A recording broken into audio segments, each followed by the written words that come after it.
100 वर्ष के बावजूद भी इतना कठोर परिश्रम, दादी का जीवन नई पीढ़ी को प्रेरणा देता रहेगा। एक नई ऊर्जा के साथ लोगों को काम करने की ताकत मिलती रहेगी। और जब स्वच्छ भारत अभियान में चला रहा था तो दादी जी हमारी एम्बेसडर रही। दादी जी ने ब्रह्मा कुमारियों के द्वारा स्वच्छता अभियान को बल दिया। दादी स्वयं मुझे निमंत्रण देने आना चाहती थी, तो मैंने उनको विनम्रता के साथ एक निवेदन किया कि आप मेरी ओर से दादी को ये संदेश पहुंचा दीजिएगा कि मुझे निमंत्रण देने के लिए राष्ट्रपति भवन में आने का कष्ट न करें। मैं आऊंगा, दादी से मिलने आऊंगा,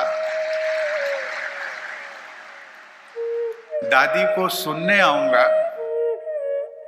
और उनका आशीर्वाद लेने आऊंगा। आज मैं अपने को सौभाग्यशाली समझता हूं कि दादी का मुझे आशीर्वाद मिल रहा है। दादी का पूरा जीवन ईश्वरीय सत्ता के निमित्त के रूप में मानवता की सेवा के प्रति समर्पित रहा। यह उल्लेखनीय है कि स्वच्छ भारत के राष्ट्रीय अभियान में दादी जानकी स्वच्छता एम्बेसडर रही। ब्रह्मा कुमारी की मुख्य प्रशासिका आदरणीय दादी जी यहाँ पर स्वयं उपस्थित हुई हैं। आप उनकी उम्र का सहज अनुमान लगा सकते हैं।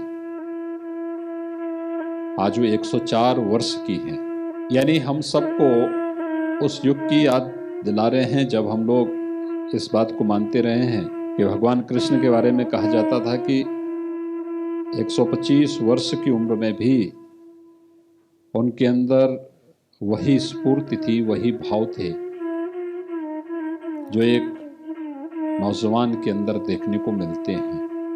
दुनिया के अंदर अनेक संस्थाओं ने आदरणीय दादी जी को जिस रूप में जाना है, देखा है, जिस रूप में उन्होंने उनके बारे में जो शोध किया है, वह भारत की योग की विधा को एक वैश्विक मान्यता दिलाने की एक बहुत अच्छी प्रस्तुतिकरण है।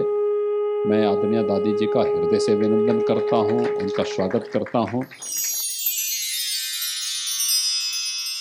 वैसे तो मेरा आने का सच में कोई प्रोग्राम था नहीं, लेकिन उन्होंने पूज्या दादी जानकी जी का जब नाम लिया कि पूज्या जानकी दादी यहाँ पर है, तो उनका आशीर्वाद और प्रेम पाने के लिए मैं इधर आ गया।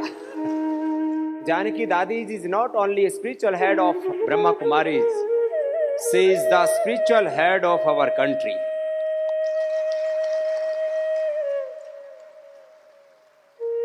उनका पूरा जीवन दिव्यता के लिए बीता है। वो स्पिरिचुअल मदर हैं, आध्यात्मिक माँ है हमारे भारतवर्ष की।